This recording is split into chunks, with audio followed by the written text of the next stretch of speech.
Praise lord. యేసయ్య నామంలో daily మన అనే వాక్య ధ్యానంలో మమ్మల్ని ఆహ్వానిస్తున్నాం. ఈరోజు దేవుడి వాక్య భాగాన్ని 1 రాజులు 18:35 వచనాన్ని ధ్యానించుకుందాం.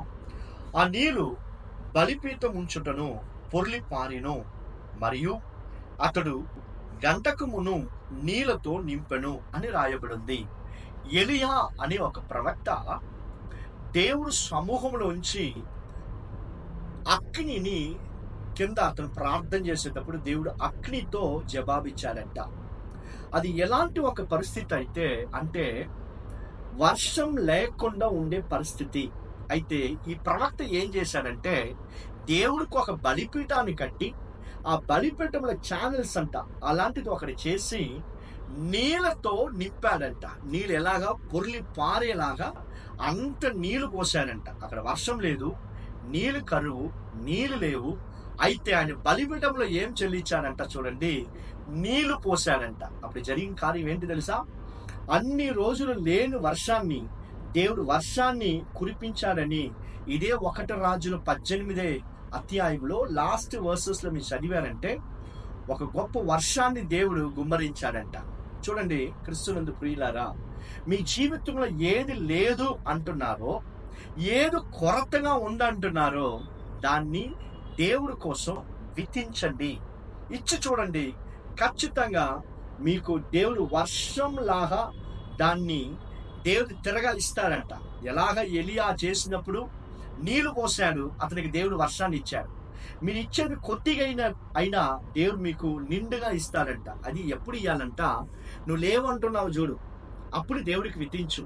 నా చేతిలో కొద్దిగా ఉందయ్యా అంటున్నావు చూడు, దాన్ని దేవుడికి ఖచ్చితంగా దేవుడు నువ్వు ఊహించలేని అంతకి దాన్ని ఎక్కువ చేసి నీ చేతిలో మళ్ళీ తిరగా ఇస్తాడంట.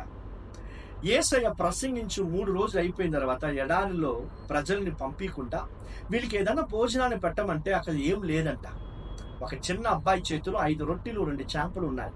అది యేసయ్య దగ్గరికి ఇచ్చినప్పుడు ఆయన తిరగా ప్రార్థన చేసి స్తోత్రం చెల్లించి మళ్ళీ తిరగా ఇచ్చి ప్రజలకు పెట్టండి అని చెప్పేటప్పుడు వాళ్ళు అన్ని తిని తృప్తి పొంది మిగతాది వాళ్ళు తీసుకున్నారని లేఖనంలో మనం చదువుతున్నాం. మీది ఏది లేదంటున్నారో, మీ కష్టమైన పరిస్థితిలో నీ చేతిలో 10 రూపాయలు ఉన్నాయా, అది దేవుడి కోసం విత్తించు. నీకు ఒకే కుమారుడు ఉన్నాడా, దేవుడి కోసం వాడిని సేవ కోసం సమర్పించు. నువ్వు చదివింది కొంత చదువా, దేవుడి కోసమే. నువ్వు ఏయన్నీ నీ కష్టమైన పరిస్థితిలో దేవుడి కోసం విత్తిస్తున్నావో దాన్ని దేవుడు తిరగా నీకు కలిగించి నిన్ను ఆశీర్వదించి నీ నామాన్ని, నీ పేరుని దేవుడు గొప్ప చేస్తాడంట. హల్లెలూయా. ప్రార్థన చేసుకుందామా? చూడండి, మీరు మీ పరిస్థితి దేవుడికి బాగా తెలుసు. పాస్టర్, నా చేతిలో కొద్దిగానే ఉంది, నా చేతిలో అసలు లేదంటున్నావా?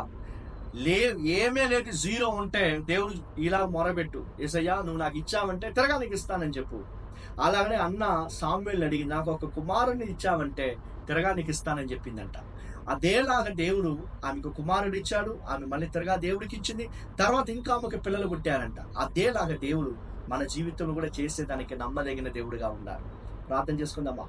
యేసయ్యా, మా పరిస్థితి ఎలాగో కష్టమైన పరిస్థితిగా ఉన్నా మీకోసం మేము విత్తిస్తున్నామయ్యా. మీ త్వరగా మాకు ఇచ్చే దేవుడు, మమ్మల్ని ఆశీర్వదించే దేవుడు. ఒక్కరోజు కూడా మీరు మమ్మల్ని మర్చిపోరేసయ్యా. ఎవరందరూ ఆవేదనలో, బాధలో, ఏదో ఒక సమస్యలో ఉన్నా, యేసయ్యా ఏ కొరతలో ఉన్నా మీ పిల్లలు అలాంటి పరిస్థితుల్లో మీకోసం ఏయన్ని విత్తిస్తున్నారో దాన్ని ఆశీర్వదించి వర్ధిల్ల చేసి మీ పిల్లలకి మీ నామాన్ని మహింపరుస్తున్నారు. మీకు వందనాలు. అలాగనే చెయ్యండి యేసయ్యా. యేసుక్రీస్తు నామములో ప్రార్థన చేసి అడుగుతున్నాం తండ్రి. ఆమేన్. ఆమేన్. God bless you all.